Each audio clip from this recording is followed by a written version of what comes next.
भले ही जेकरा जवन मन बा उ कह ले, लेकिन बहुत दिन के बाद ऐसा दृश्य देखे के मिलल बा। हम बता दी कि जौन दृश्य रउआ सबके दिखाई देत हुई, अक्षरा सिंह जौन बा कि अयाज खान के कान पकड़ ले बड़ी। आ ई कान पकड़ल वाला वीडियो देखला के बाद से हमनी के याद पड़ गई ह पवन सिंह और अक्षरा सिंह के जोड़ी।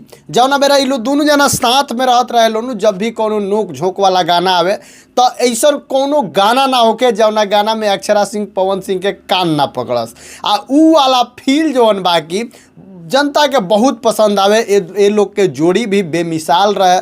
भोजपुरी इंडस्ट्री में 2 से 3 जोड़ी बनल, जौना जोड़ी के मतलब नाम हो गई। जितना भी काम कर लो जोड़ी एकदम हिट भइल, चाहे अक्षरा सिंह पवन सिंह होखस आ चाहे दिनेश लाल यादव निरहुआ और अमरपाली दुबे होखस। इनका लोग के जोड़ी जौन बानू शुरू से ही जब भी ई जोड़ी में कोनो गाना, कोनो वीडियो, कोनो फिल्म आवे तो मतलब पूरा बम्पर हिट होके अब एगो अलग जलवा जलाल रहे।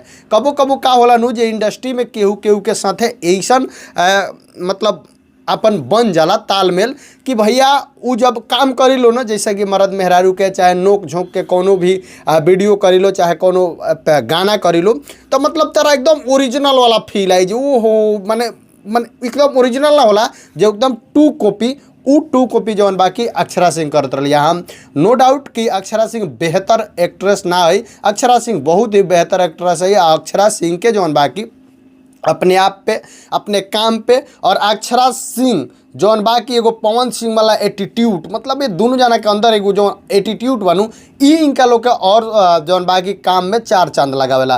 काहे कि ई लोग मतलब ना होला कि छुल दे ई छुल दे उ सब काम इलो ना कर लो, मतलब ना लोग कहला जे हलुक पातर वाला काम ही जल्दी ना कर लो, चाहे पवन सिंह होकर चाहे अक्षरा सिंह होकर। आ यही चीज़ से जौन बाकी इनका लोग का नाम और ही बड़ा होला। भैया ई वीडियो में बहुत कुछ नहीं है, बहुत कुछ ये फोटो में नहीं है, लेकिन ये एगो अयाज खान के साथ शायद कोनो फिल्म शूट होता, अक्षरा सिंह के अयाज खान के। ई लोग दोनों जना जौन बाकी में एगो होली के गाना के सीन बा, ओकरे के लोग करता लो। आ ओइमे जब कान पकड़ के जब ऐसे उठा के ऐसे कैले बनी ना, उ दृश्य देखला के बाद से भाई माने लागता जो वाकई में अक्षरा सिंह आज भी मतलब वही टैलेंट, वही सब कुछ। लेकिन हमनी सन के विनती बा कि एक बार अक्षरा सिंह पवन सिंह और ही कम बैक करित लो नू, तब माने भोजपुरी के माने एकदम ऊ चीज़ मिलित नू जौना चीज़ के भोजपुरी ज़रूरत बा, भोजपुरी चाहता।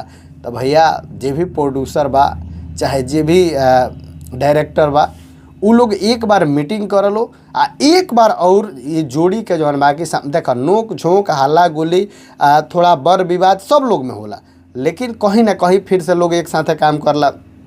तार लोग के पता हो कि अमिताभ बच्चन से भी उनकर जे रली, उनकर से आज भी साथे तालमेल बहुत बढ़िया रहेला, बीच में उनको में विवाद भई रहा, तो बहुत सारा ऐसे होत रहेला। तो ई बहुत बड़का ई बात नहीं है, बहुत बड़का नहीं है, लेकिन अगर डायरेक्टर प्रोड्यूसर चाही लो तो कुछ ना कुछ हो सकता। बाकी वीडियो को शेयर करी, चैनल पर नया बनी सब्सक्राइब करी। नमस्कार।